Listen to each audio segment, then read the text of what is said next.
नरेंद्र मोदी ने जब से प्रधानमंत्री बनकर देश की सत्ता को संभाला है, तब से एक तरफ दुनिया भर के देश भारत के साथ जुड़े, कुछ जुड़ने को व्याकुल हैं, तो कुछ देश ऐसे भी हैं जिनकी भारत से जलन इतनी बढ़ गई है कि वो हर मोड़ पर भारत को नुकसान पहुंचाना चाहते हैं। ये देश ऐसे हैं जो बस एक मौका ढूंढ रहे हैं भारत को नुकसान पहुंचाने का।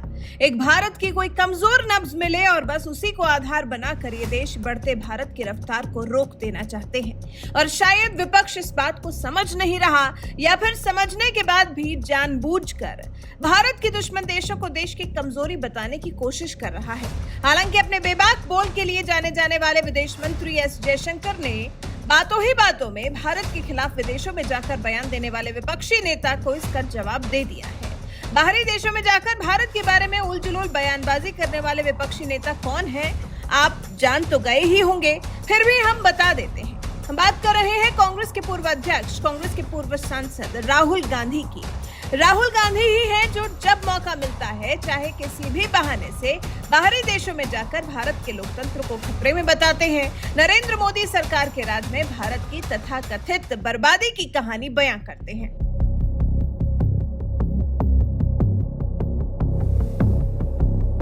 अब उन्हीं राहुल गांधी को विदेश मंत्री एस जयशंकर ने देखिए कितनी सटीक भाषा में समझा दिया है कि राहुल गांधी का ये रवैया देश के लिए कितना घातक हो सकता है। आर्यभट्ट कॉलेज के छात्रों के साथ राष्ट्रीय राजधानी में बातचीत के दौरान विदेश मंत्री ने कहा, भारत के मामलों में हस्तक्षेप के लिए दूसरे देशों को कहने से और बड़ी समस्याएं हो सकती हैं। बातों से स्पष्ट है कि इशारा सिर्फ और सिर्फ राहुल गांधी की ही तरफ था, उनको ही सीख देने का एक प्रयास भर था।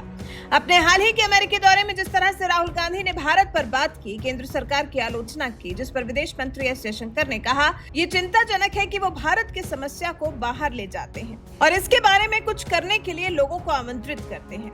फिर आगे विदेश मंत्री ने कहा, अगर आप कहते हैं कि भारत में समस्याएं और बड़ी चिंताएं हैं और दुनिया को इसके बारे में कुछ करना चाहिए, तो इसके बड़े निहितार्थ हैं और ये देश के लिए अच्छा नहीं है।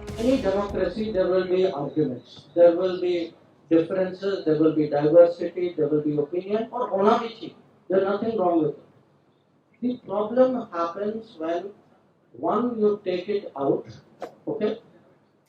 That is, it is like घर के अंदर कोई problem हो, you do not want to take it out to the street. That is one problem. What is a bigger problem is when you take it out and then you invite people from out, saying please come and actually take part and interfere in what is happening out here. So our invitation be there, saying, what is happening in India is of great global concern, so please aaiye, and you also have your partner. That I don't think is good for the country. I mean, I think people can have views, they can have opinions. I have no issues if I go out, I will also tell people, bhai pehle aisa tha, ab ye change aaya hai, India has progress. There's nothing wrong with that. You can even have a view that अच्छा इस progress में ये कमियां हैं, that's also okay. But if you say that in India there are big problems, it is of great concern to the world must do something about it.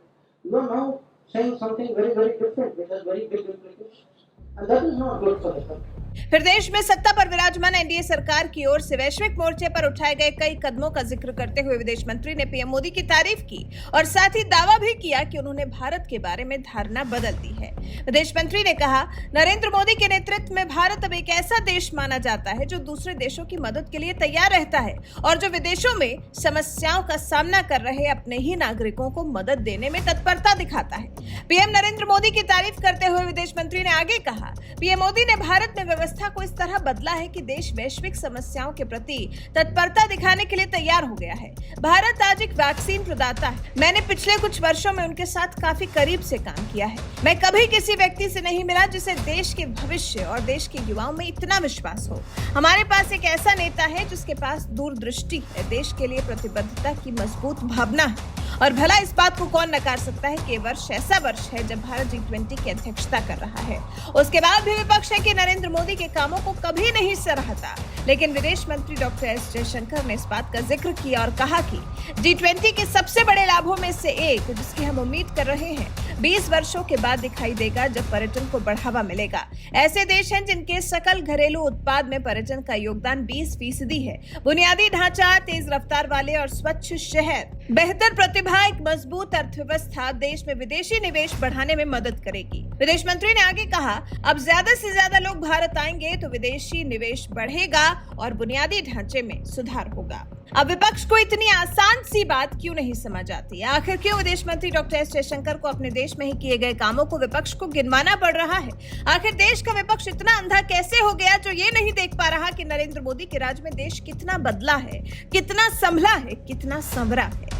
बस यही बात विदेश मंत्री डॉक्टर एस जयशंकर को अखरती है और एक बार फिर अखर गई जब राहुल गांधी ने फिर एक बार विदेशी धरती पर जाकर भारत का नाम खराब करने की कोशिश की। हालांकि बिना नाम लिए उन्होंने राहुल गांधी को समझाने का ही प्रयास किया है, लेकिन राहुल गांधी पर इसका क्या असर होगा भी या नहीं, इस बारे में फिलहाल कुछ नहीं कहा जा सकता। वैसे विदेश मंत्री ने जिस तरह से राहुल गांधी को समझाया है, बदले हुए देश की अहमियत को बताया है, इस बारे में आपका क्या कुछ कहना है? अपनी राय हमें कमेंट कर जरूर बताएं।